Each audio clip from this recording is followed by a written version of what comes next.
चलिए second question देखते हैं एक्सरसाइज का। In figure 6.29 if A B is parallel to C D is parallel to E F.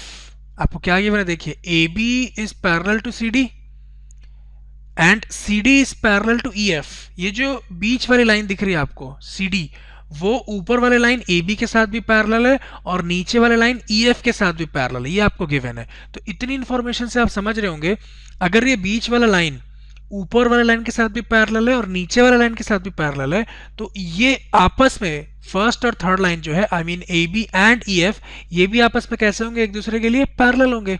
तो उसको मैं लिखता हूं अभी सॉल्व करने से पहले, आई मीन क्वेश्चन और बचा है उसको पढ़ने से पहले मैं गिवन इन्फॉर्मेशन लिखता हूं। सॉल्यूशन यहां से शुरू हो गया।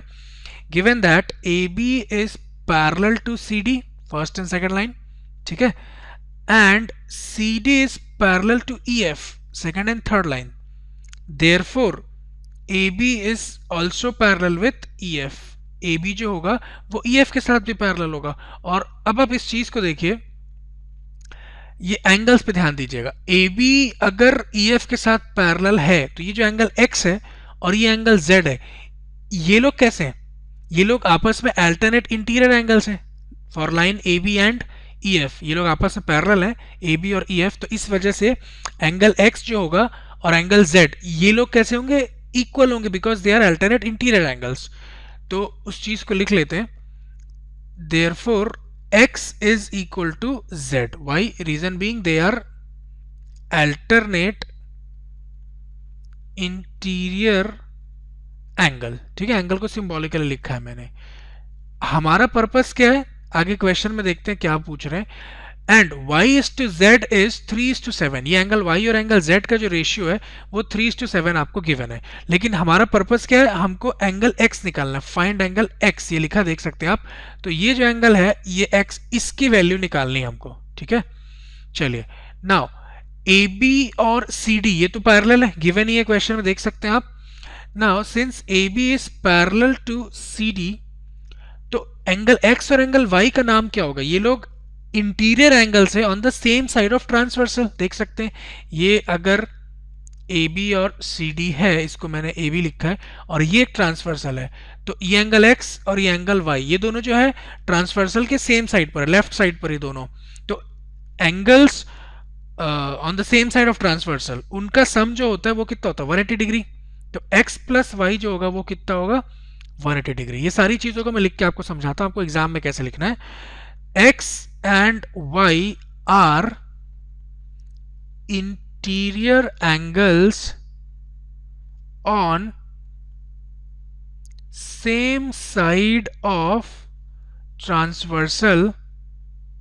X और Y जो है वो इंटीरियर एंगल्स हैं on same side of transversal, therefore X plus Y is equal to 180 degree. ठीक, लेकिन मैंने अभी स्टैब्लिश किया कि x is equal to z, angle x और z आपस में इक्वल है, तो इसका मतलब मैं यहां x की जगह सब्स्टिट्यूट कर सकता हूं z। तो यही बन जाएगा z plus y is equal to 180 degree. Reason being x is equal to y, since x is equal to z, sorry y गलती से लिख दिया मैंने, since x is equal to z, तो मैं यहां x की जगह z सब्स्टिट्यूट कर देता हूं। ठीक, चलिए also we are given that y is to z is equal to 3:7। आप देख सकते हैं y is to z given है आपको 3:7। y और z इन एंगल्स का जो रेशियो है वो 3:7 के बराबर है। इसका मतलब let us assume y as 3 times of some constant k। y को assume कर लिया as 3 के and z को assume कर लीजिए as 7 के। ठीक है, क्यों? क्योंकि जब आप y अपॉन z करेंगे तो ये हो जाएगा 3k upon 7k, sorry 7k, ये अच्छे से लिख देता हूं मैं। ठीक है, 3k अपॉन 7k, और जब आप k से k को कैंसिल करेंगे तो वापस से 3:7 आ जाएगा जो आपको गिवन है। ठीक है, तो y को मैंने एज्यूम कर लिया as 3 times of some constant k, z को एज्यूम कर लिया मैंने as 7 times of some constant k।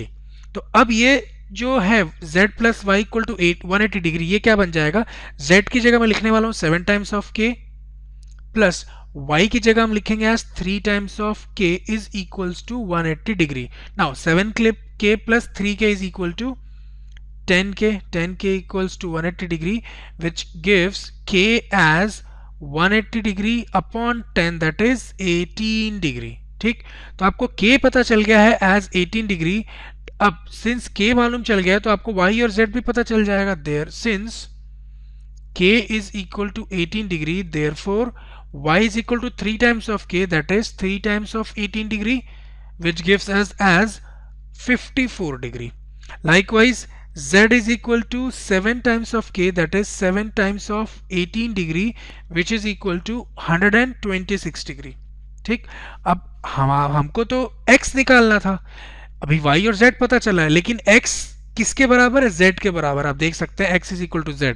ठीक है, यहां पे लिख देता हूं and x is equal to z, therefore x is equal to 126 degree. ठीक है, या since x is equal to z लिखना चाहिए एंड की जगह, वो ग्रामेटिकली ज्यादा करेक्ट होगा. Since x is equal to z ये हमने स्टैब्लिश कर लिया था, तो x भी z के बराबर होगा, दैट इज 126 डिग्री.